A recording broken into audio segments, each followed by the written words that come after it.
수신료의 가치를 실현합니다. 여러분의 KBS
여러분 안녕하십니까. 생방송 토론 740 설경환입니다. 연일 전국에 많은 비가 내리면서 인명과 재산 피해가 잇따르고 있죠. 이 광주 전남 지역도 이 호우경보가 나흘째 발효됐을 정도여서 재해 발생 우려가 큰데요. 그래서 오늘 생방송 토론 740에선 우리 지역의 좀 집중호우 상황을 좀 자세히 살펴보고요. 또 이번 폭우처럼 갈수록 빈도가 심해지고 있는 극한 기후 현상으로 인한 그 기후 위기의 실태와 좀 대책을 긴급 점검해보는 시간을 마련했습니다. 그럼 먼저 오늘 함께할 분들 소개해드리겠습니다. 한국재난안전기술원 이사장을 맡고 계시죠. 이 송창영 광주대학교 대학원 방재안전학과 교수 나오셨고요. 네, 국제기후환경센터 대표를 역임한 윤원태 전 대표 나오셨습니다. 네, 마지막으로 이 폭우 피해 현장을 취재하고 있는 곽선정 KBS 기자입니다. 네, 먼저 곽 기자께 좀 여쭤봐야 되겠습니다. 이 광주 전남 피해 상황 궁금한데 먼저 이 광주 상황 어떻습니까? 네, 먼저 광주 상황부터 전달을 해드리면요. 그 비가 내린 양으로 보면 역대급 장마라고 볼 수 있을 것 같습니다. 그 기상청 자료를 보면 지난달 25일 장마가 시작되고 나서 지금까지 광주의 누적 강수량이 900mm를 넘었습니다. 네. 그 광주 전남의 연평균 강수량이 1,390mm인데요. 이것과 비교하면 그 1년에 내릴 비의 절반 이상이 지금 이 짧은 장마철에 집중됐다고 볼 수 있겠습니다. 네. 이 때문에 피해도 잇따르고 있는데요. 일단 어제와 오늘 광주 피해 상황을 살펴보면요. 오늘 오전 광주 서구 금호동 한 도로에서 그 지름 70cm, 깊이 3m의 포트홀이 발생을 했습니다. 또 어젯밤 광주 남구 백운동에서는 주택 뒤편에서 토사가 유실이 되면서 주민 5명이 한때의 경로당으로 대피하기도 했습니다. 지난 15일부터 광주는 호우특보가 발효가 됐다가 지금 오늘 오후에 방금 전에 해제가 됐는데요. 이 나흘 동안 토사 유출이라든지 땅 꺼짐 신고가 50여 건에 이릅니다. 특히 장마가 막 시작이 됐던 지난달 27일부터 28일까지는 상당히 많은 비가 내렸죠. 그 하늘이 뚫릴 것 같은 장대비가 내렸는데 당시에 피해 신고는 무려 250여 건이 넘었습니다. 네. 전남 상황까지 마저 듣고 두 전문가분께 좀 질문을 드리겠습니다. 전남의 집중호우 피해 상황 어떻습니까? 네, 특히 이번 비는 전남 지역에 큰 피해를 줬습니다.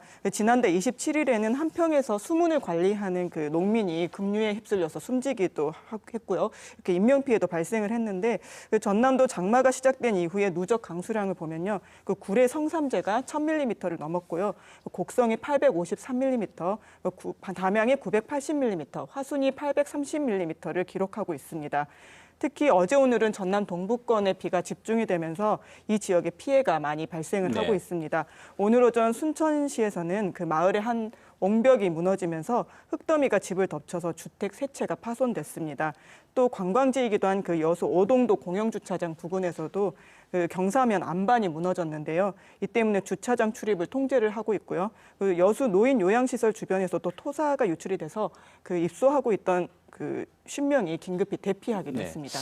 곽 기자의 그 피해 상황 종합을 들어보면 이번 폭우가 역대급이었다는 건 좀 실감이 갑니다. 특히 뭐 이번 폭우를 좀 묘사할 때 앞에 뭐 유례 없는 장마비라든지 기록적인 폭우 이렇게 얘기를 하는데 이건 역대 좀 장마와는 양상의 특징이 좀 달라서겠죠. 네, 그렇습니다. 이번 장마는 역대급이라고 우리가 가서 말씀을 드릴 수가 있고요. 예. 그다음에 그 장마로 인해서 내리는 비의 양도 지금 현재 900mm가 넘었거든요. 네. 누적 강수량이. 그 뒤에 숨어 있는 이렇게 메커니즘을 우리가 살펴보면 네. 아무래도 지금 현재 발달하고 있는 엘니뇨 현상 때문이라고 말씀을 드려야 될 네. 것 같습니다. 지금 엘니뇨 열대 태평양상에서의 엘니뇨 관측 구역이 있는데 페루 앞바다에서의 해수면 온도가 평년보다도 약 2.8도씩 가량 네. 높게 나타나고 있거든요. 이러한 이렇게 높게 나타나고 있는 해수면 온도는 우리들이 보통 할 때 슈퍼 엘니뇨라고 네. 그렇게 칭합니다. 그래서 이제 슈퍼 엘니뇨가 나타났다는 1982년에서 83년 그리고 97년에서 98년 그리고 가깝게는 2016년에 네. 3번 나타났었거든요. 이때는 우리나라뿐만 아니라 전 세계적으로 피해가 엄청난 인명이나 재산 피해가 나타났었습니다. 올해 이러한 이제 가서 올해 엘니뇨는 슈퍼 엘니뇨로 발전될 가능성이 거의 확실시되고 있는 상황이기도 합니다. 예. 그래서 이제 그 엘니뇨의 영향으로 그 여름철에 우리나라의 날씨를 좌지우지하는 그런 북서태평양상에서의 북태평양 고기압이라는 게 있거든요. 네. 그 북태평양 고기압은 원래 이렇게 장마가 끝나는 7월 말이나 8월쯤 되면은 이렇게 우리나라 쪽으로 북쪽으로 북진하면서 확장하면서 우리나라에 무더위나 쨍쨍 내리는 햇빛이 들면서 무더위가 오는데 올해 같은 경우에는 엘니뇨가 일찍 발달하면서 북태평양 고기압이 장마의 시작 시기와 맞물려서 네. 이렇게 발달한 그러한 양상을 보이고 있습니다. 그래서 그 북태평양 고기압이 우리나라의 남쪽에 이렇게 걸치게 되면서 그 가장자리를 따라서 많은 수증기가 유입이 되고 있어요. 그러다 보니까는 이렇게 비가 많이 내리고 특히 이번 장마의 특징이라 그러면은 밤에 네. 비가 많이 오는 양상을 보이고 있거든요. 이렇게 밤에 비가 많이 오는 것은 이렇게 북태평양 고기압이 확장을 하면서 그 가장자리를 따라 많은 수증기가 유입이 되고 예. 밤이 되면 기온이 좀 내려가잖아요. 그렇게 되면 상층에 기온이 내려가면서 우리들이 보통 목욕탕에 가게 되면 천정에서 이렇게 물방울에 수증기가 맺혀서 연결이 돼서 떨어지는 네. 것처럼 그러한 현상으로 그래서 상층에 공기가 냉각이 네. 되면서 많은 수증기가 전 밤 사이에 응결되면서 이렇게 집중호우 형태의 비가 내리는 것으로 이렇게 분석이 되고 있습니다. 이 말씀을 들어봤는데 그렇다면 이번 같은 그런 기록적인 폭우 또는 집중 호우가 앞으로도 좀 빈번할 수 있다는 겁니까? 어떻습니까? 우리 이러한 이제 폭우나 폭염 현상들이 지금 올해 같은 경우에는 이제 폭염이나 폭우 현상이 반복적으로 나타나고 예. 있거든요. 그런데 이러한 현상들을 우리가 이제 악기상이라고 표현하잖아요. 예. 이러한 악기상은 기후 변화가 점점 더 가속화되고 있기 때문에 반복돼서 나타난다기보다는 더 빈도수는 증가를 하고 증가한다. 강도는 더 강하게 나타날 네. 가능성이 매우 높다라고 말씀을 드릴 수 있습니다. 말씀하신 대로 이 악기후가 이 빈도, 강도가 다 잦아지고 또 강해진다고 얘기했습니다. 근데 재난안전 좀 전문가시니까 네. 그럼 이에 따라서 이 재난 대응 시스템도 뭔가 좀 바뀌어야 되지 않겠습니까? 어떤 부분에 주안점을 둬야 될까요? 일단 분명한 것은 재난 통계 우리나라의 소방청에서 또 행정안전부에서 네. 만들어지면서 점점 더 시리어스 심각해지고 있고 통계 사망률이 높아지고 네. 있거든요. 그래서 통계도 좀 그렇게 정량적인 숫자가 높아지고 있고 또 여러 독일의 사회학자 울리백 같은 경우에 현대 사회가 도시화가 되면 될수록 더 첨단화가 되면 될수록 더 우리는 우리가 예기치 못한 위험에 더 노출될 네. 거다. 그래서 현대 사회는 위험 사회다라고 했고 또 미래학자 엘빈 토플러가 뭘 하겠습니까? 인류의 제3차 세계대전 수준의 대재앙이 온다면 그건 네. 핵전쟁도 아니고 종교 분쟁도 아니고 예. 기후변화에 따른 일부의 어떤 쪽에서는 물 부족, 어떤 네. 쪽에서는 물이 너무 많아서 이런 밸런스가 깨지면서 엄청난 대재앙이 올 거다. 네. 인류에 큰 재앙이 줄 거라고 이렇게 예측하고 있지 않습니까? 지금 현재 사회는 위험 사회라고 저는 보고 있습니다. 예. 네, 두 전문가분들의 좀 더 이번 기후 위기에 대한 그런 분석은 좀 이따 저희 들어보고요. 일단 현재도 지금 비는 소강 상태지만 계속 내리고 있지 않습니까? 그래서 좀 걱정되는 게 이 전남 지역 강 하천 범람 얘기도 나왔었는데 어떻습니까, 상황은? 네, 지금 오늘 오전까지 많은 비가 왔었기 때문에 그 강과 하천의 수위도 상당히 좀 상승한 네. 상태입니다. 지금은 비가 소강 상태이기 때문에 그 수위가 높아지는 그 폭이 조금은 줄어들 네. 것으로 보이지만 아직까지는 그 상당히 좀 높은 수준이다 이렇게 볼 수 있는데요. 그 섬진강, 곡성, 태안교, 금곡교, 구례교에는 지금 홍수주의보가 네. 내려져 있습니다. 또 화순 동복댐은 수위가 만수위를 넘어서 그 원류하고 방류를 동시에 진행을 하고 있습니다. 오늘 오후 3시 기준으로 동복댐의 수위가 만수위인 그 168.2m를 30cm 정도 넘어섰는데요. 네. 그 시간당 77만 4천 톤의 물을 그 별도의 수로를 통해서 원류를 시키고 있고 또 수문을 열어서 시간당 4만 7천 톤의 물을 흘려보내고 있습니다. 네. 이 주암댐도 저수율이 이제 70%를 넘어서면서 어제 오후부터 방류를 시작을 했는데요. 이 초단 700톤으로 늘린 상태입니다. 사실 얼마 전까지만 해도 광주 전남은 이제 가뭄이 심각하다 해서 강과 하천이 바닥을 보일 정도였거든요. 네. 그만큼 이번 비가 얼마나 많이 왔는지 좀 보여준다 이렇게 볼 수 있겠습니다.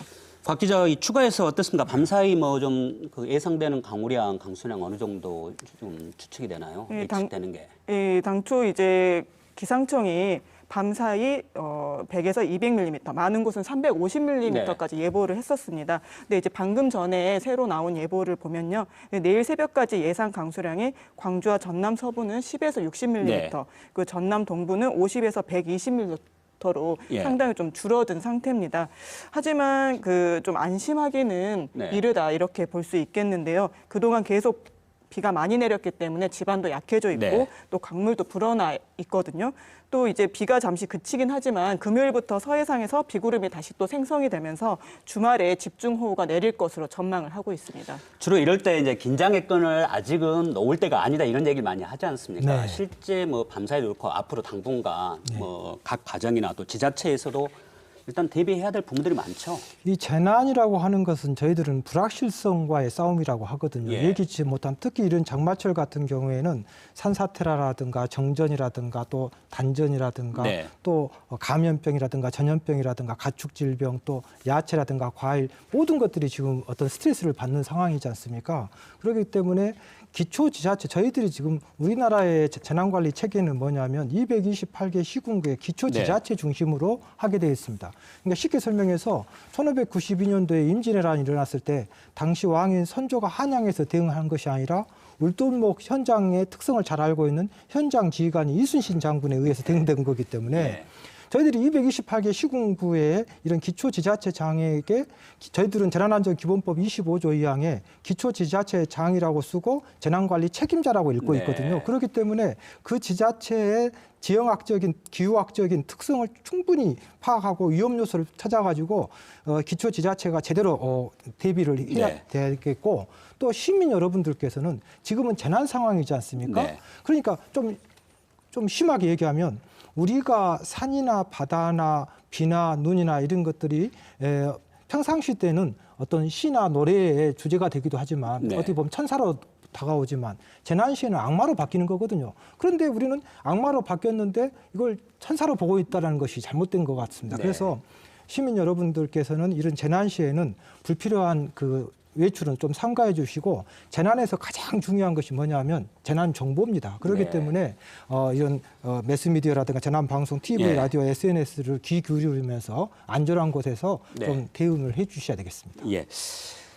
저희 말씀을 들으면서 또 한 번 걱정이 되는 게 이제 아까 질문과 약간 맥락은 같습니다만은 기후 변화, 기후 위기 이런 얘기를 하는데 이게 이제 저희들이 이제 체감하는 상황이 됐지 않습니까? 현실화가 됐다 이런 얘기를 하는데 실제 어느 정도 심각한 건지 또 그 원인을 좀 더 구체적으로 찾으면 어떤 건지 좀 간단하게 설명을 해주시고 얘기를 나누면 어떨까 싶습니다. 기후 변화의 심각성은 우리가 체감하는 정도를 지금 지났다라고 예. 보고 있고요. 이제 많은 과학자들이 기상 기후 과학자들은 하는 얘기가 우리가 지금 인류가 기후 변화에 대응하는 시기를 뭔가 골든 타임을 놓치지 않았나라고 네. 보고 있습니다. 왜냐하면 지금 우리가 이제 IPCC 보고서라는 게 있잖아요. 네. 마지막 제6차 보고서가 나와 있는 상황인데 거기에 보면은 산업혁명 이전에 대비해서 1.5도 네. 전지구 평균 기온이 올라가는 시기를 늦어도 2040년이라고 하고 있거든요. 그 보고서에 보면 그렇습니다. 근데 그 1.5도 기온이 평균 기온이 올라간다라는 게 의미하는 게 굉장히 크거든요. 네. 지금 현재 우리가 이렇게 파키스탄에 뭐 국토의 3분의 1이 잠긴다든지 유럽 같은 데 500년 만에 뭐 대가뭄이 온다든지 네. 지금 현재 한국에서 당하고 있는 폭우라든지 이러한 자연재해들이 산업혁명 이전 대비 기온이 1.09도 상승했는데 이러한 악기상들이 발생을 하고 있단 말이에요. 예. 근데 1.5도가 상승을 하게 되면은 이러한 악기상들이 대가뭄이나 홍수나 이러한 것들이 항시적으로 상시적으로 나타날 수 있는 기온이 1.5도입니다. 근데 IPCC 보고서에서는 그 1.5도에 도달하는 시기를 예. 늦어도 2040년이라고 하고 있지만 UN 세계 기상기구에서는 그것보다 빠른 2026년까지 적어도 2026년이면 올해가 2023년이거든요. 그렇죠. 예. 3년밖에 남지 않았습니다. 그 안에 1.5도를 상회할 것이라고 예. 그렇게 50%의 확률을 가지고 상회할 것이라고 그렇게 보고 있습니다. 근데 이제 그게 지금 아까 제가 슈퍼 엘니뇨가 지금 발달하고 있다라고 했는데 바로 올해나 내년이 될 가능성이 굉장히 높습니다. 네. 그래서 그런 기온은 우리가 생각하는 것보다도 기후변화는 우리 특히나 과학자들이나 일반인이 생각하거나 예상하는 네. 것보다도 훨씬 빠르게 진행이 되고 있고 유엔의 보고서나 이런 것들에서 그리고 우리가 적어놓고 있는 분석해놓고 있는 것보다도 훨씬 더 빠르게 네. 진행이 돼 왔습니다. 이 전 지구적으로 이 기후 위기 또는 기후 변화에 대응할 수 있는 골든 타임을 놓친 게 아니냐는 지적까지 있다는 말에 좀 저희들이 걱정이 더 큰데요. 어떻습니까? 이렇게 기상 이변 기후 위기가 좀 잦아지고 또 정도가 심해지면 재난재해 당연히 늘어날 텐데 어떤 양상으로 좀 전개가 될까요? 글쎄 예상해 이제 보면. 아주 쉽게 설명하면 이 엘니뇨 현상으로 해서 해수면의 온도가 높아지고 해수면의 온도가 예. 높아지면 장마나 태풍의 에너지인 수증기가 엄청나게 예. 폭발적으로 공급이 되기 때문에 아무래도 얘네들이 힘이 굉장히 크지 않습니까? 네. 그렇기 때문에 이 재난 피해가 커지고 있는데요. 잘 아시다시피 2002년 태풍 루사 같은 경우에는 강원도 강릉에서 자그마치 870.5mm가 왔거든요. 하루 일일 네. 강우량이. 그러니까 어떻게 보면 이번에 우리 오송 쪽에서 지금 한 사흘 동안에 500mm 와가지고 엄청난 피해를 줬지 않습니까? 그런데 강원도 강릉에서는 2002년도에 하루에 870.5mm가 왔으니까. 그러니까 우리나라의 연간 강우량 평균이 보통 많을 때도 있고 적을 때도 있는데 보통 한 850에서 한 1200이라고 봤었을 네. 때 거의 1년치 올 비가 하루에 왔었고요. 네. 또 2003년도 태풍 매미 같은 경우에는 엄청난 강풍을 동반했는데 그때는 약 초속 순간 최대 풍속이 60m/s였으니까 시속으로 바꾸면 거의 한 210km 정도 자동차에서 우리가 네. 바람을 맞았다. 그래서 그때 기억나시겠지만은 광양항이라든가 부산항에서 대형 컨테이너 부두에 있는 크레인이 넘어지는 네. 그리고 테트라포드라고 해가지고 보통 한 30톤 정도 되는데 얘가 바람이라든가 너울에 의해서 횟집 앞에까지 넘어가는 네. 굉장히 큰 피해를 줬고요. 또 극단적인 게 2012년으로 기억합니다마는 보통 우리나라의 태풍이 많이 만들어져 1년에 수십 개 만들어지지만 이렇게 올라오다가 다른 곳으로 네. 많이 가지만 우리나라에 돌아온 것은 보통 1개에서 2개였는데 2012년 같은 경우에는 볼라벤, 덴빈, 삼바, 데니슨 해가지고 한 해에 5개가 오는 적도 네. 있었고 보통은 여름에만 태풍이 수증기가 공급되니까 됐는데 그때는 10월, 11월 달까지도 가을 태풍까지도 만들어졌었거든요. 네. 점점 이 기후 변화 때문에 재난 양상이 점점 심각해지고 또 빈도도 더 늘어난다고 보시면 되겠습니다. 예. 곽 기자, 최근 이번 폭우와 관련해서 산사태 얘기 많이 하지 않습니까? 실제 이제 인명피해도 많이 났는데 이 전남 지역도 이 산사태 위기 관련해서 좀 말이 많이 나왔는데 현재 상황 어떤지 또 저희들이 좀 더 주의해야 될 부분이라든지 대비할 때 부분은 없는지 좀 궁금합니다. 예, 지금 광주 전남 지역의 산사태 위기 경보가 지난 14일부터 그 최고 단계인 심각 단계로 네. 높아진 상황입니다. 그 산사태 주의보 지역도 계속 늘어나고 있어서 네. 그 어제 그 전남 무안과 보성 등 4개 지역에 네. 그 산사태 주의보가 추가로 발령이 됐는데요. 지금 현재 광주 광산 지역과 그다음에 전남 15개 지역에 산사태 주의보가 네. 내려져 있습니다. 지금 이미 비가 많이 왔기 때문에 광주 전남 지역도 약간의 그 좀 산사태 위험 예. 징후들이 많이 나타나고 있는데요. 앞서 말씀드린 것처럼 어제 여수 요양원에서 토사가 이렇게 흘러내리기도 했었고요. 담양에서도 그 주택의 바로 옆 창고로 그 흙더미가 쏟아져 내렸습니다. 뭐 다행히 인명 피해는 없었습니다만 이렇게 크고 작은 토사 유출 신고가 계속 이어지고 있거든요. 예. 언제라도 산사태가 일어날 수 있는 상황이다 이렇게 볼 수 있겠습니다. 광주 전남에서 지난 2018년부터 5년 동안 일어난 그 산사태가 무려 605건이라고 예. 하거든요. 특히 그 2020년 집중호우 때 이렇게 많이 기억을 하실 텐데요. 그때 당시에 이제 곡성에서 산사태로 그렇죠. 5분이 예. 사망을 하셨었고요. 그 담양에서도 이제 산사태가 일어나면서 8살 난 어린아이가 숨지기도 했었습니다. 특히 그때 당시 담양의 경우에는 산사태 위험 지역이 아니었었다 이렇게 분석이 되고 있었는데요. 그런데도 그 산사태가 난 이유는 경사지가 이 골짜기랑 연결이 돼 있다 보니 피해가 발생을 했었습니다.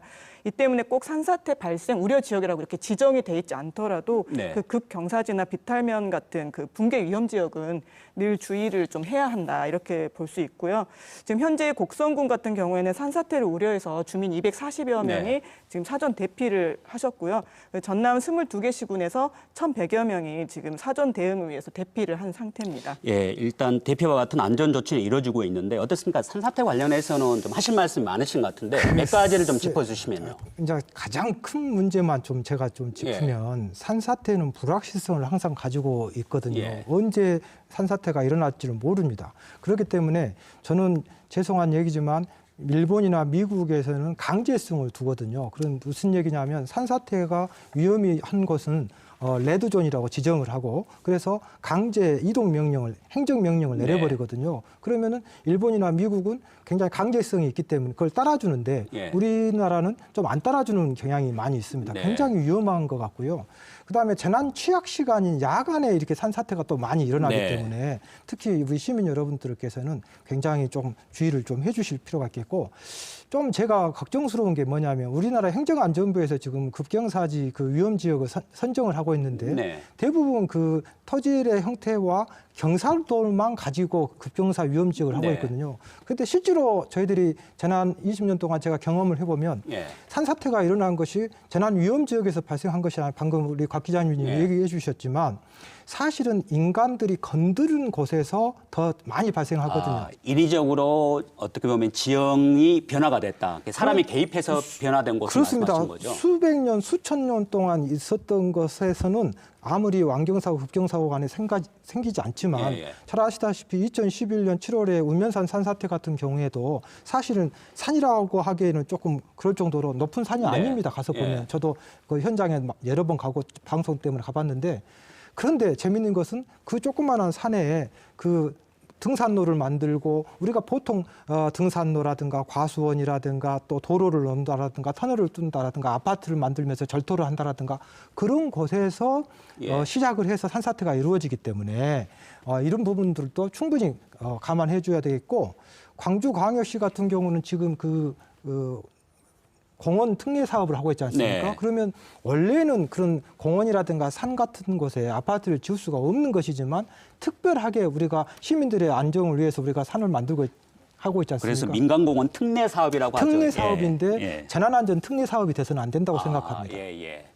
중요한 말씀을 해주셨고 그러면 거기 하나 더 추가해서 제가 좀 여쭤보겠습니다. 얘기를 듣다 보니 갑자기 생각난 게 전남 지역 보면 이 태양광 발전 시설을 엄청나게 많이 하고 있지 않습니까? 산림에. 네. 혹시 이것도 나중에 산사태의 위기하고 연관을 지을 수 있을까요? 당연하죠. 우리가 그래서 실제로 그러한 것들에 충분히 대비를 해줘야 되는데 그 태양광을 만들다 보면 아무래도 절토를 하게 되고 네. 그 절토한 부분에 대해서 항상 그 집안을 흔들면서 네. 거기서부터 모티브가 되어서 이 뭐 산사태가 일어나기 네. 때문에 우리가 태양광 이런 부분도 굉장히 면밀하게 네. 지자체에서 챙겨야 될 것 같습니다. 예. 어떻습니까? 이 참 저희들이 우려하고 또 걱정하고 고민해야 될 지점들이 너무나도 넓기 때문에 뭐 오늘 저희 토론에 다 다룰 수는 없습니다만은 어떻습니까? 이런 상황이 있을 때는 국가 차원의 좀 기후 위기에 대한 뭐랄까 감시, 예측 시스템을 구축하는 게 굉장히 중요할 것 같은데 현재 우리나라 상황은 어떻게 좀 전개가 되고 있습니까? 여러 가지 이제 가서 여러 가지 방면에서 우리가 가서 분석을 해봐야 되는데 이제 기후 재난이라든지 기후 재해는 기후 변화로 인해서 이제 이렇게 나타나면서 그 강도나 빈도수가 증가를 하고 있잖아요. 네. 그러면 여기에 맞는 첫 번째로는 드는 생각이 그거예요. 우리가 이제 우리나라 국민의 98%는 이러니까 이제 인구 밀집 지역이에요. 네. 도시 지역에서 살고 있다라고 합니다. 대부분이 도시 인구 밀집 지역에 살고 있는데, 그럼 인구 밀집 지역에서 자연재해로부터 우리의 생명과 재산을 예. 보호해 주는 시스템이라는 게 있거든요. 그게 뭐냐면 바로 사회 기반 시설들입니다. 대표적인 네. 사회 기반 시설들이 도로나 항만이나 제방이나 댐이나 이런 것들이잖아요. 근데 지금 현재 우리 광주도 마찬가지고 영산강 댐이나 제방들 가지고 있거든요. 근데 이걸 생각해 보면 이게 언제적에 만들어졌습니까? 언제적의 설계 기준에 의해서, 그러니까 예전의 안전 기준, 그러니까 네. 기후 변화가 나타나기 전에 예전의 안전 기준에 의해서 설계가 되고 만들어진 댐이나 제방들입니다. 네. 근데 지금은 기후 변화로 인해 가지고 비가 내려도 한꺼번에 가서 뭐 수백 미리가 한꺼번에 쏟아지는 이거를 담아낼 수가 없단 말이에요. 다시 말하면 우리가 현재 가지고 있는 사회 기반 시설들이 더 네. 이상 우리들의 생명과 재산을 네. 기후 변화로부터 보호해 줄 수 없다라는 겁니다. 네. 그래서 지자체의 가장 큰 책무 중에 하나가 기후 변화 관련해서 네. 책무 중에 하나는 사회 기반 시설들의 재정비라고 네. 말씀을 드릴 수가 있겠습니다. 우선적으로 사회 기반 시설들의 재정비를 해서 예. 이렇게 기후 변화로 나타나는 악기상들에 대비할 수 있도록 네. 그러한 시스템을 갖춰야 되지 않을까 싶습니다. 예. 아마 이 부분은 네. 저기 별도로 우리 송 교수께 여쭤봐야 될 텐데 네. 이제 이런 문제 의식을 갖고 윤석열 대통령이 오늘 국무회의에서 네. 지금 이 좀 재난 관리 체계의 대응 방식을 좀 근본적으로 확 바꿔야 된다 이렇게 지적을 했고 주문을 냈습니다.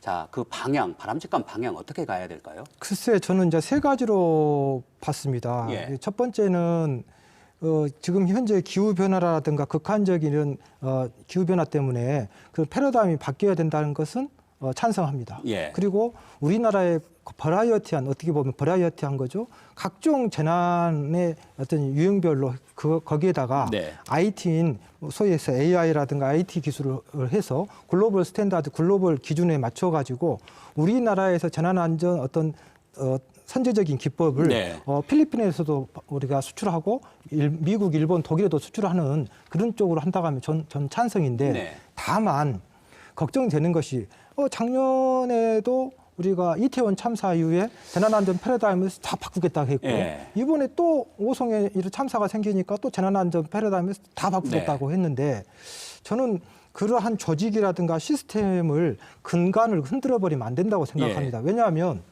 일본 같은 경우 소방청이 1952년도에 만들어졌는데 당시 경찰청에서 재난안전 소방 업무가 틀리구나 해가지고 경찰청에서 소방청이 삐져나왔지만 네. 지금까지 52년도부터 지금까지 단 한 번도 조직을 바꾼다라든가 부처 이름을 바꾼 적이 없는데 예. 우리나라는 재난안전부처가 처음에는 건설부였다가 내무부로 갔다가 행자부로 갔다가 행안부로 갔다가 뭐 이렇게 뭐 국민안전처로 네. 갔다가 또 정권이 바뀌어지면 또 바꿔주고 하면 소위 얘기해서 재난안전의 최고의 전문가는 중앙부처의 고위 공무원도 아니고 대학교 교수도 아니라고 생각합니다. 작년 재작년에 태풍을 경험해봤던 공직자나 시민들이 그것을 가지고 축적된 노하우를 하는 것인데 예. 자꾸 조직을 바꿔버리면 예. 좀 위험한 발상인 것 같습니다. 그 송 교수 얘기를 들어보니까 이 재난 관리 시스템이 과거에 이 관주도의 이렇게 톱다운 방식이 아니라 이제는 뭔가에 좀 민간 전문가까지 또는 일반 국민들과 함께 만들어가는 시스템이 필요하다는 건데 어떻습니까? 저는 근본적으로 확 바꿔야 된다라는 예. 것에 동의하는 편입니다. 예. 왜냐하면은 우리가 이번에 가서 오송 지하차도 예. 참사를 보면서 이와 같은 똑같은 참사를 작년에도 우리가 부산에서 예. 겪었거든요. 근데 그 학습 효과가 없었어요. 예. 거기에 대해서 우리가 배운 것이 없었다라는 소리입니다. 그래서 이러한 그러니까 재해 관리 시스템은 세 가지로 분류를 해가지고 기본적으로 이게 시스템적으로 우리가 접근을 해야 된다라고 예. 하는데 첫 번째로는 이 지역마다 기후 변화는 다르게 나타납니다. 네. 첫 번째로는 그 지역에 나타나고 있는 기후 변화의 특성을 분석하고 이거를 갖다 사전에 예측해서 주민들이나 국민들에게 정보를 줘서 피해를 최소화시킬 수 있는 조기 경보 시스템이 국가 차원 내지는 네. 지자체 차원에서 구축이 돼 있어야 되는 게 네. 가장 중요합니다. 그런데 우리나라에서 이러한 이제 조기 경보 시스템이 지자체에서 구축되어 있는 데가 별로 없어요. 그리고 활용되고 있는 것은 더더구나 부족합니다. 그리고 두 번째로는 이제 이러한 재해는 자연재해는 그러니까 기후변화는 항상 자연재해를 동반하잖아요. 이 자연재해는 발생하기 마련인데 이 자연재해가 발생했었을 때 즉각적으로 대응할 수 있는 행정론과 팀이 네. 구축이 된 이제 지자체에 구축이 돼 있어요. 지금 이러한 시스템들은 구축이 돼 있는 것 같아요. 그리고 세 번째로는 이러한 자연재해는 시간이 지나면은 이렇게 지나가게 돼 있단 말이에요. 그렇게 되면 자연재해가 이제 끝났을 때 네. 재해 복구를 한다든지 예. 이렇게 보상 잘한다든지 이러한 구조하는 네. 시스템이 갖춰져야 됩니다. 그래서 이 세 가지 그 시스템이 예. 유기적으로 연결이 되어 가지고 이 기후 변화 시기에 네. 재해 대응을 해야 된다라고 생각을 합니다. 네, 저희들이 좀 실효성 있는 기후 위기 대응 전략에 대해서 얘기를 나누고 있는데 송 교수께서도 좀 부연 발언을 이게 하실 부분이 있는 모양이네요. 지금 이제 그 재난안전 선진국이라고 일컬어지는 미국이라든가 일본을 저희들이 벤치마킹을 해볼 필요가 있는데 네. 관주도형 재난관리에서 점점 시민 주도형 재난관리로 바뀌어지고 있거든요. 가장 간단한 빈번한 예로 2011년 동일본 대지진이 발생했을 때 실제로 죽다 살아난 사람들을 설문조사를 했더니 관에 의해서 소방관이라든가 공직자에 의해서 생존된 사람은 단 1.7%였고 네. 대부분의 98%의 시민들이 시민 스스로 생존했고 재난안전에 대해서 학습한 네. 또 그 시민에 의해서 생존된 사람이 98%였기 네. 때문에 일본은 초나이카이라고 하는 시민 주도형 네. 조직이 있고 미국은 CERT라고 하는 조직들이 있는데 그러한 시민들이 스스로 태풍이면 태풍, 홍수면 홍수, 지진에 대해서 스스로들 어젠다를 만들어서 네. 교육하고 학습하고 스스로 시민 주도형을 하고 있거든요. 광주광역시도 전국 17개 광역시도 중에서 유일하게 처음으로 범시민 재난안전 추진단을 만들어서 제가 개인적으로 일본, 미국을 벤치마킹해서 광주에서 네. 처음 만들어봤고 예. 그렇게 해서 46개 단체 약 13만 명을 지금 현재 결성을 해서 교육을 지금 2년 동안 네. 해보고 있는데 네. 아직 지금 미진하지만 이게 이제 어떻게 보면 풀뿌리 교육이 되는 네. 거거든요. 과거에 우리가 민주화 운동 때 시민 야간 우리가 그 야학이라고 했지 네, 않습니까? 그렇죠. 그런 것들 예. 한 것처럼 조금씩 뭔가 바꿔졌으면 네. 좋겠습니다. 그 윤 대표가 잠깐 언급을 했는데 곽 기자 어떻습니까? 이 전남 지역도 지금 농작물 피해 많이 발생을 했지 않습니까? 이제 복구 얘기가 나올 수밖에 없는데 어떤 식으로 조금 피해 보상 내지는 복구가 이루어질 건지 그리고 특히 특별 재난 지역 선포 여부에 대해서 관심이 많은데 어떻게 좀 전망을 하고 계세요? 네, 아무래도 전남이 이렇게 농도다 보니까 농작물 피해가 적지가 않은데요. 네. 이번 장마로 지금 전남에서 그 피해가 이렇게 집계된 거를 보면 그 956헥타르에 네. 11억 4,300만 원 정도입니다. 아직 피해 조사가 본격적으로 된 것이 아니기 때문에 이제 피해가 더 늘어날 것으로 네. 보이는데요. 이제 대부분 이제 벼가 그 피해 상당 부분을 차지를 하고 있는데요. 이 벼 같은 경우는 일단은 물이 빠지고 나면은 그 생육이 다시 가능하기 때문에 일단은 큰 피해는 없을 것으로 전라남도에서는 분석을 하고 있습니다. 그렇지만 이제 벼 역시도 한번 이제 물에 이렇게 잠겼다가 일어난 경우에는 그 도열병이라든지 그런 네. 좀 피해를 입을 수밖에 없는 상황이라고 하고요. 특히 이제 수확기를 앞둔 그 복숭아 같은 경우에도 당도가 이렇게 떨어지면서 출하 시기를 놓치게 됐고 농콩 같은 밭작물도 생육이 불량하게 돼서 상당히 좀 피해가 있는 편입니다. 근데 이제 이런 부분들이 아직 구체적으로 피해액이나 네. 규모가 지금 집계가 된 것이 아니기 때문에 피해 보상 가능 여부가 좀 불확실한 상태인데요. 네. 일단은 현재 정부가 추진하는 특별 재난 지역에는 좀 포함이 되기는 어려워 네. 보입니다. 지금 정부의 긴급 조사반이 현재 경북, 충북, 그리고 충남, 전북 등 5군데에서 조사를 하고 있는데요. 이 지역이 지금 최근에 피해를 많이 입은 지역이거든요. 그렇죠. 예, 예. 근데 이제 전남의 경우는 아직 피해가 다 집계가 되지 않은 데다가 지금 그 특별 재난 지역 선포 기준을 보면 시군의 네. 그 재정력을 기준으로 해서 계산을 하는데 이거를 기준으로 했을 때 피해액이 여수 같은 경우는 95억 원, 그리고 이제 목포와 순천 같은 7개 네. 시군은 80억 원, 나머지는 65억입니다. 또 뭐 읍면별로도 기준이 있기는 한데요. 아직까지는 그 특별 재난 지역에 포함될 정도로 네. 그 피해액이 높지는 않다 이렇게 좀 보입니다. 다만 올해 좀 관련 법이 개정이 됐습니다. 그래서 이제 재산 피해액 산정 대상에 기존에는 농작물과 가축, 수산생물이 피해가 포함이 되지 않았거든요. 네. 시설물 피해를 위주로 했었는데요.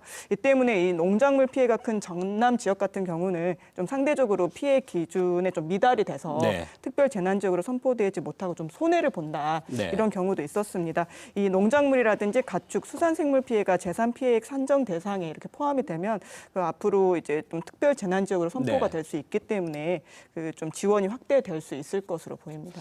네, 저희들이 그동안 좀 얘기 나눴을 때는 저희들이 이제 기상 위기 또 기후 변화에 따른 좀 피해를 어떻게 예방 차원에 최소화할 건가 얘기를 했습니다만 어차피 피해를 피할 수 없으면 결국은 이제 수습 복구 부분에서 저희들이 고민을 해야 되는데 물론 아까도 뭐 관련법이 좀 올해는 확대가 돼서 피해 구제를 할 수 있는 길이 좀 열린 부분도 있다고 했습니다만은 결국은 기후 위기 이제 잦아지면 이에 따른 피해 복구나 지원에 대해서도 우리가 그 패러다임을 새롭게 한번 고민을 해야 되지 않을까 싶은데 좀 두 분 전문가들 의견을 좀 간단히 듣고 싶습니다. 일단 저는 이 특별 재난 지역으로 선포가 되면 예.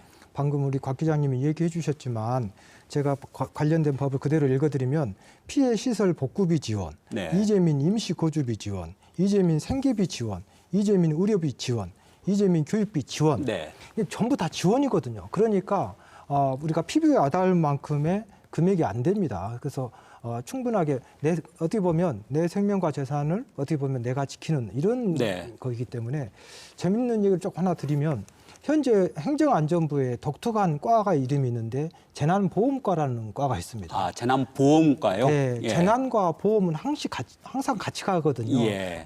그래서 콜럼버스가 신대륙을 개척할 때에도 그때 만들어진 게 오늘날의 지금 보험이지 않습니까? 그렇기 때문에 재난과 보험은 항상 계획을 예. 같이 하고 있는데 예. 그래서 우리나라에 독특한 외국에는 없는 재난보험이 굉장히 많이 있습니다. 아주 간단한 예로 우리가 식당에서 불고기집에서 애들이 뛰어놀면서 화상을 입을 수도 있고 넘어질 수도 있지 않습니까?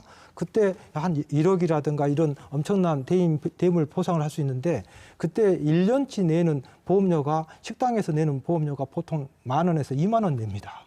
그러면서 그만큼 네. 굉장히 도움을 받기 때문에 재난보험 좋은 거 보험 많이 있기 때문에 적극적으로 활용을 할 필요도 있을 것 같습니다. 네, 계속해서 우리 윤 대표께서도 이제 앞으로 좀 여러 가지 상황들이 달라지기 때문에 이에 따른 그 피해 복구 또 지원 이런 부분에 있어서 어떤 방향으로 좀 저희들이 고민하고 바꿔가야 바람직한지 좀 조언을 해주시죠. 근데 앞에서 이제 좋은 말씀들을 많이 해주셨는데요.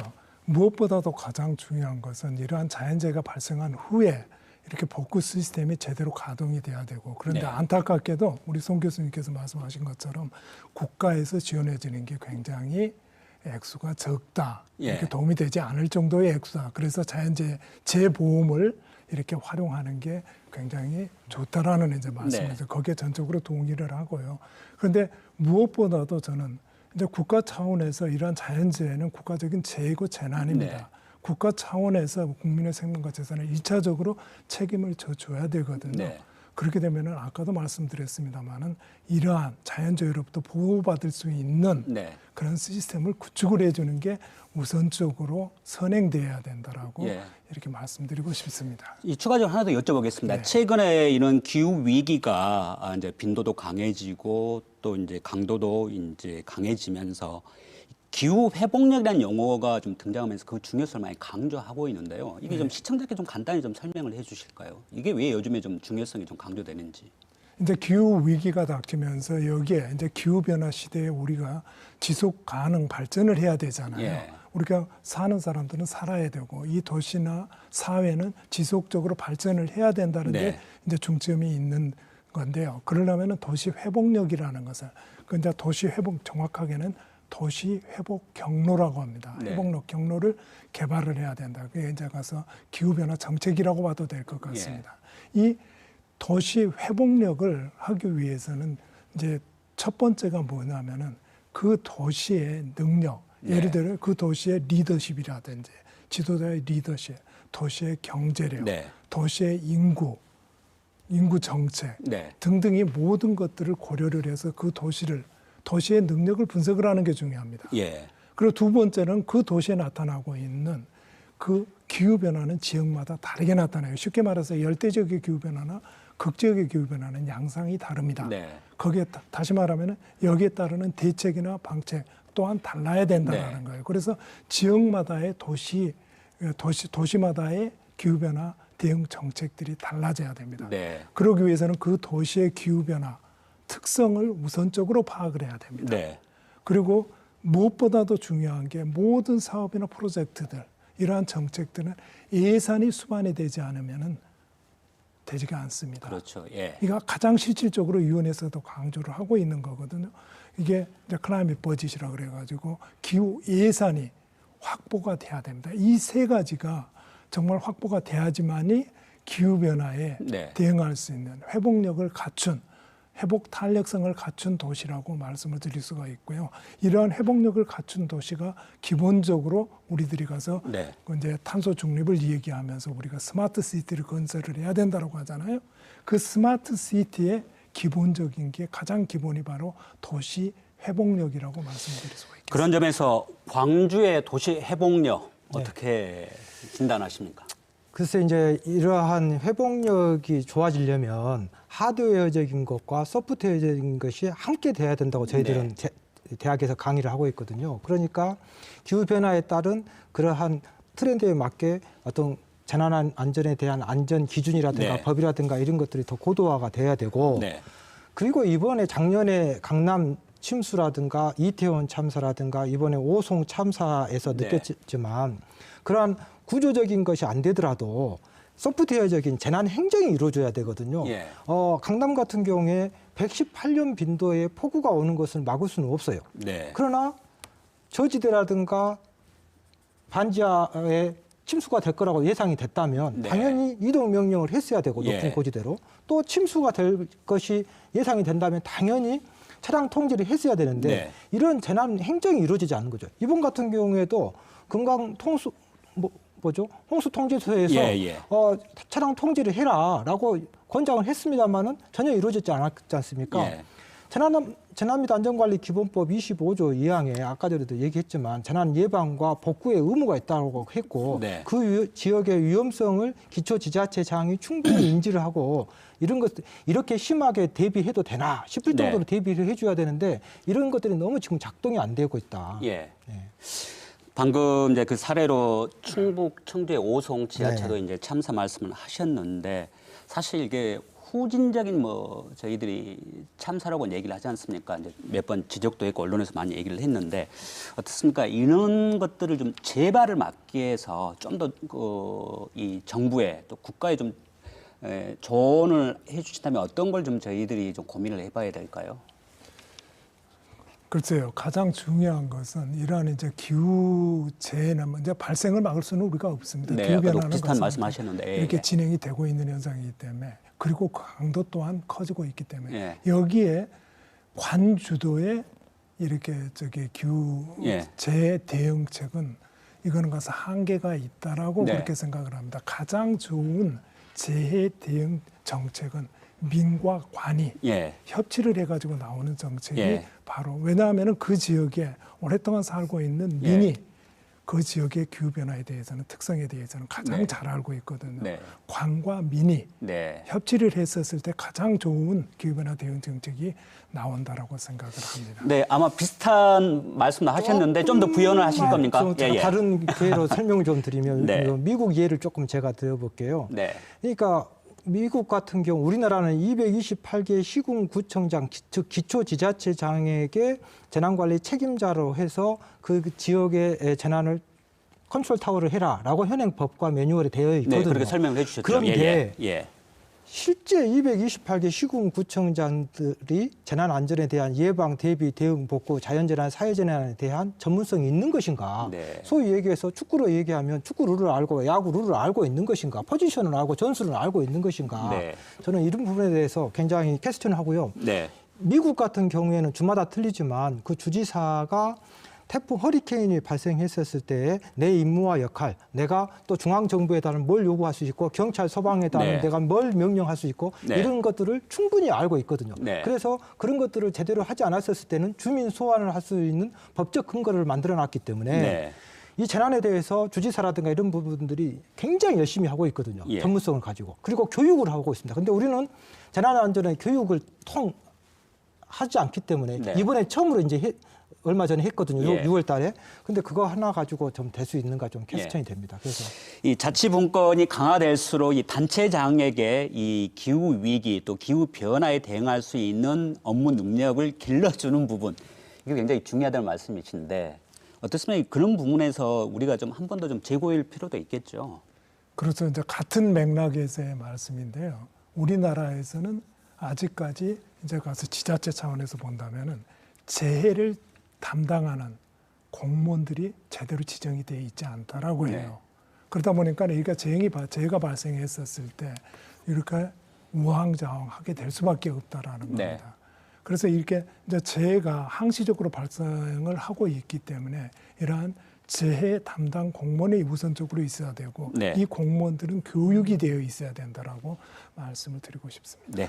근데 그 네. 이게 오해 소지가 있으니까요. 네. 그래서 저희들이 이러한 문제점을 파악해서 과거에 소방방재청 시절에 2013년도부터 방재안전직 공무원을 별도로 뽑아가지고 지금 각 기초지자체에 최소한 2명에서 한 5명까지 네. 지금 배치가 되어 있는데 문제는 지금 처우가 이분들이 같은 9급직 공무원이나 7급직 공무원이지만 행정직은 6시에 퇴근하는데요. 이 방재안전이 지금 이런 재난 대책 네. 기간에는 기본 평균 한 10시에 퇴근하거든요. 예. 그러니까 기피부서고 경무부서니까 우리나라 공무원 좋지 않습니까? 그런데 공무원을 하다가 사직하는 부서가 제일 많은 부서가 이 방재안전직이거든요. 그러니까 그분들의 이 경험이라든지 또는 노하우가 쌓이지가 않고 또 이직이 좀 심하다. 이짐이 많고 그래서 근무 환경이 열악하고. 예, 그리고 또 그 위에 이제 담당 과장이나 국장님들은 행정직인데 예. 잘 모르신 분들이 이제 오셔가지고 네. 그리고 또 이 방재안전직은 또 승진을 계속 올라갈 수가 없기 때문에 미래가 네. 보이지 않는 거예요. 네. 그래서 이런 부분도 나중에 좀 개선을 해야 될 것 같습니다. 아마 그런 부분에서는 처우 개선도 좀 필요한 것 같고요. 네. 저희도 복합적으로 좀 접근해야 될 좀 부분들이 많이 있어 보입니다. 자, 다시 저희들이 좀 현재 상황 한 번 더 짚어보겠습니다. 일단 오늘 비는 소강 상태인데 그러면 이제 이 장마가 좀 어느 정도 주춤한 건가요? 또 비 예보가 있는 겁니까? 네, 아까 말씀드렸던 것처럼 금요일부터 다시 비구름이 형성이 돼가지고 주말이 또 고비가 될 것이다. 이번 주말이요? 전망이 나오고 예. 있습니다. 그 기상청이 발표한 그 3개월 기상 전망을 보면요, 그 7, 9월에 평년보다 많은 비를 지금 예보를 네. 하고 있거든요. 그 특히 이제 최근의 문제는 기후 변화로 인해서 그 기상청도 비 예측이 쉽지 않다는 네. 겁니다. 그 기상청이 2008년부터는 공식적으로 장마 종료일을 발표를 하지 않고 있습니다. 네. 그 예측을 벗어나는 범위의 집중호우가 언제든지 쏟아질 수 있기 때문에 네. 그 장마가 뭐 끝난 것 같다, 소강 상태다 이렇다고 해서 뭐 안심할 수는 없다 이런 네. 상황입니다. 그러니까 안심할 수 없다는 부분에서 보통 저희들이 그런 얘기하지 않습니까? 비가 그쳤어도 뭐 지반이 약해져 있기 때문에 여러 가지 좀 안전 대책은 계속 좀 유지가 돼야 되는 인정이 하는데 이번 장마가 소강 상태에 들어가더라도 어떤 부분을 가장 저희들이 좀 대비를 해야 될 것 같습니까? 제 그동안의 재난 경험에 의하면 예. 장마가 끝난다고 해서 끝난 게 아니거든요. 예. 왜냐하면 장마가 끝나면 그다음에 이제 폭염이 들어오기 시작합니다. 네. 그리고 가뭄이 우리는 한 일주일만 지나면 또 가뭄 걱정하고 있거든요. 예. 그게 또 지나면 또 태풍이 오기 시작합니다. 같은 비라 하더라도 장마 비하고 또 태풍의 비는 또 개가 틀리거든요. 공학적으로. 네. 그렇기 때문에 재난의 연속인 것 같고 그런 차원에서 우리가 집중호우라든가 태풍에 대해서 네. 항상 예의주시를 해야 될 것 같습니다. 네. 자, 우리 토론을 좀 마무리해야 될 것 같은데 윤원태 대표께 좀 여쭤보겠습니다. 이제 기후 전문가로 제가 소개를 해드렸었는데요. 어떻습니까? 자, 기후 위기 이제 현실이 됐고 말씀하신 대로 골든 타임을 얘기하는 상황까지 왔습니다. 자, 정부와 지자체 그리고 지역민들에게 좀 마지막으로 좀 부탁 내지는 좀 한 말씀 하신다면요. 현재 진행이 되고 있는 기후 변화는 지구 온난화는 우리가 되돌릴 수가 없습니다. 예. 왜냐하면 우리가 기방출한 온실가스 때문이기 네. 때문에요. 그리고 이러한 이제 악기상이나 재해는 시간이 지날수록 그 강도가 도를 더해갈 거라고 네. 이렇게 예측이 되고 있거든요. 그래서 여기에서 가장 중요한 것은 우리가 지자체나 정부에서는 지자체나 정부의 가장 큰 책무가 뭐라고 생각을 하십니까? 국민의 생명과 재산을 그렇죠. 외부의 예. 위협으로부터 보호하는 거예요. 그런데 지금 현 시점에서 가장 큰 외부의 위협은 바로 기후변화입니다. 네. 그래서 정부나 지자체는 민과 협력해가지고 기후변화를 우선적으로, 기후변화 정책에 우선적으로 투자를 해야 된다고 생각을 네. 합니다. 한 번도 경험하지 못한 이 악기상 앞으로 우리가 경험을 할 수밖에 없는 상황입니다. 자, 재난안전 시스템상으로 한번 부연을 해주신다면요. 글쎄 우리 사회가 이제 저는 분노와 무지의 반복 사회라고 생각하는데요. 네. 재난이 생기면 그때만 분노하시고 또 며칠 지나면 다 무지해버리는, 잊어버리면 네. 저는 좀 심하게 얘기하면 재난에 무지한 자 분노할 자격도 없다. 네. 우리가 재난에 대해서 많이 분노하셨다면 정부나 시민들, 국민 여러분들께서 네. 재난에 대해서 좀 관심을 가져주셨으면 좋겠고 이 기후변화라든가 극한 상황에 대해서 정부는 빨리 발빠르게 재난 패러다임을 좀 바꿔줬으면 좋겠고 지자체는 재난 안전에 대한 시민의 생명과 재산을 네. 돌보겠다고 하는 진정성, 네. 법과 매뉴얼을 충분히 알고 있는 전문성, 그리고 관계 공무원이나 지자체장이 예. 바뀌더라도 시스템적으로 시민의 생명과 재산을 돌볼 수 있는 축적된 노하우, 연속성이 있어야 된다고 생각합니다. 그리고 가장 중요한 시민 스스로 생명을 지키겠다고 하는 재난 안전에 대한 인문, 사회, 철학, 윤리, 의식, 인식, 문화가 예. 뭔가 고도화가 돼야 되겠다. 네, 알겠습니다. 이 두 분의 이 조언을 좀 정부 정책자들도 좀 귀담아 들어서 정책에 좀 반영을 한다면 인재니 또 후진적인 또는 후진국형 참사니 이런 또 어처구니 없고 안타까운 일은 좀 반복되지 않을까 싶습니다. 오늘 세 분 패널 수고하셨고요. 함께해 주신 시청자 여러분 고맙습니다. 자, 오늘 밤 좀 평온하고 무탈한 밤이 되기를 바라겠습니다. 상방전 토론 오늘 순서는 여기서 마치겠습니다.